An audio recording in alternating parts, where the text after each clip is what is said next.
అదే RTV app వార్తల్ని క్షణాల్లో చదివే అవకాశం ఉంటుంది. ఒక న్యూస్ పేపర్, ఒక టెలివిజన్ ఛానల్ మీ చేతుల్లో ఎప్పుడూ ఉంటాయి.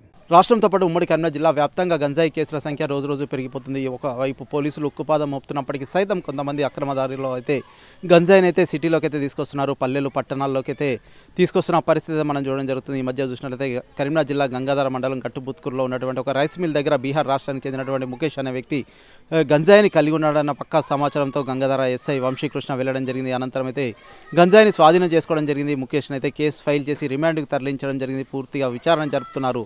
ఇటువంటి కేసులు నమోదైతే ఖచ్చితంగా కటకటాల్లోకి వెళ్తామని అయితే పోలీసులు ఒకవైపు హెచ్చరిస్తున్నప్పటికీ సైతం కొంతమంది అయితే దీన్ని అయితే లైట్ తీసుకుంటున్న పరిస్థితులు అయితే నెలకొన్నాయి. కొంత యువతను కావచ్చు, చిన్నపిల్లల్ని అయితే ప్రధానంగా అడిక్ట్ చేస్తున్నారు. చిన్నపిల్లలకి గంజాయి చాక్లెట్ల రూపంలో సైతం కొన్ని చాక్లెట్లు తయారు చేసి సైతం ఇచ్చే ప్రయత్నం అయితే చేస్తున్నారు. ఏదైనప్పటికైతే ఇటువంటి కేసుల సంఖ్య రోజుకు పెరిగిపోతుంది. ఈ మధ్య చూసినట్లయితే మర్డర్లు కావచ్చు, మానభంగాలు చేయడానికి సైతం కొంత గంజాయి బ్యాచ్ అయితే పాల్పడుతున్నారు. ఈ కోణంలో తల్లిదండ్రులు అంతేకాకుండా ఉపాధ్యాయులు పలువురు అయితే జాగ్రత్తగా ఉండాలి. మీ పిల్లలు సమ్మర్ వచ్చింది కదా అని ఏం చేస్తున్నారు, ఎక్కడికి వెళ్తున్నారన్న అయితే పూర్తిగా ఒక నిఘా పెట్టాలని అయితే పోలీసులు అయితే ఇప్పటికైతే వెల్లడిస్తున్నారు. ఏదైనప్పటికైతే ఇటువంటి సంఘటనల వల్ల కొంత భయభ్రాంతులకు గురవుతున్న పరిస్థితులు అయితే నెలకొన్నాయి. Vote studio.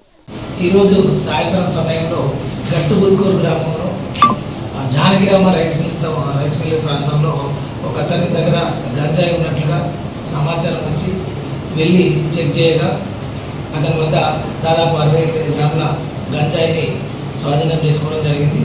అతని పేరును తెలుసుకునగా అతని పేరు ముఖేష్ రాజ్, ఆయన బీహార్ ప్రాంతానికి చెందినవాడుగా అతను జానకిరామ రైస్ మిల్లులో హమాలిగా పనిచేస్తున్నట్లు గుర్తించినాము. అయితే ఇతను ఇదివరకే ఫిబ్రవరి నెల ఇదే సంవత్సరంలో అతని గంజాయి విక్రయిస్తున్నట్లు అతని మీద కేసు నమోదు చేసి అతన్ని రిమాండ్ కూడా పంపడం జరిగింది. అయితే ప్రస్తుతం అతను బెయిల్ మీద ఉండి మళ్ళీ కూడా గంజాయిని తీసుకొచ్చి బీహార్ నుండి తీసుకొచ్చి ఇక్కడ మళ్ళీ విక్రయిస్తున్నట్లుగా గుర్తించినాము. ఫర్దర్గా అతను ఇంకా అతని వద్ద అతనికి ఎవరెవరు సప్లై చేస్తున్నారో ఇంకా ఏముంది అనేది విచారణలో దర్యాప్తు కొనసాగుతుంది. మరియు గంగాధర ప్రజలందరికీ అలాగే యువతకు గంగాధర పోలీస్ తరపు నుంచి విజ్ఞప్తి చేయలేదేమనగా ఈ మత్తు పదార్థాలు, గంజాయి, డ్రగ్స్ లాంటి వాటికి మీరు ఎట్టి పరిస్థితుల్లో అడిక్ట్ అవ్వకుండా వీటిని దూరం పెట్టాలని కోరుతున్నాం. ఏదైనా సమాచారం ఉంటే పోలీస్ వారికి ఎప్పటికప్పుడు మాకు తెలియజేయగలరని మరీ కోరుచున్నాం. ఎందుకంటే ఈ గంజాయి వల్ల చాలామంది యువత వారి ఆరోగ్యాలను పాటు చేసుకుంటున్నారు, వారి కుటుంబాలను పాటు చేసుకుంటున్నారు.